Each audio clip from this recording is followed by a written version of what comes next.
Everyone, welcome back to my mini blog. তো এখন ঘুরতে বাজে হচ্ছে সকাল 9টা। তো ঘুম থেকে উঠেছি অনেকক্ষণ আগেই। আর আজকের ওয়েদারটা প্রচণ্ড পরিমাণে মেঘলা মেঘলা ওয়েদার। তো যাই হোক, ঘুম থেকে উঠে প্রথমে হচ্ছে বিছানাটা ভালো করে ঝেড়ে নিয়েছিলাম। আর বাবুকে ততক্ষণ কোলে নিয়ে রেখেছিল। তো যাই হোক, তারপর বিছানাটা ঝাড়ার পর এখন হচ্ছে আমি এখানে একটু ক্লিন করে নিচ্ছি, কারণ অনেক দিন হয়ে গেছে এগুলো ডাস্ট ক্লিন করা হয়নি। সেই জন্যই এগুলো একটু মুছে নিচ্ছি একটা ভিজা কাপড় দিয়ে। ওই আর কি, একটু সুস্থ হতে না হতেই কাজকর্ম শুরু হয়ে গেছে। তো আজকে একটু ভালো লাগছিল, সেই জন্য ভাবলাম যে এই কাজগুলো একটু করে রাখি, কারণ যেহেতু অনেকদিন করা হয় না সে কারণেই। তারপরে এখানে জানলার এগুলো মুছে নিলাম একটুখানি, মানে জানলাটাকে একটু মুছে নিলাম।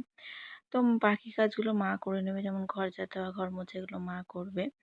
তো আমি যখন বাড়িতে এসেছি তারপরেই আমার মা এসছে, আমার কাছে আছে। তো আমার যতদিন না একটুখানি সুস্থ হয়ে যাচ্ছি ততদিন থাকবে, তারপরে চলে যাবে। আর এখন হয়েছে এই দোলনাটা, যে যা পায় দোলনার মধ্যে নিয়ে এসে রেখে দেয়। তো দোলনাটা হয়েছে এখন জামা কাপড় রাখার জায়গা।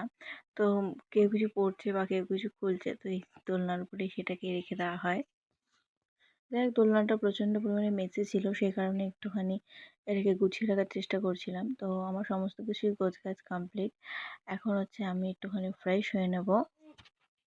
প্রায় 10-12 দিন হতে চললো, আমি এখনও স্নান করতে পারিনি। তো জানি না কবে স্নান করব।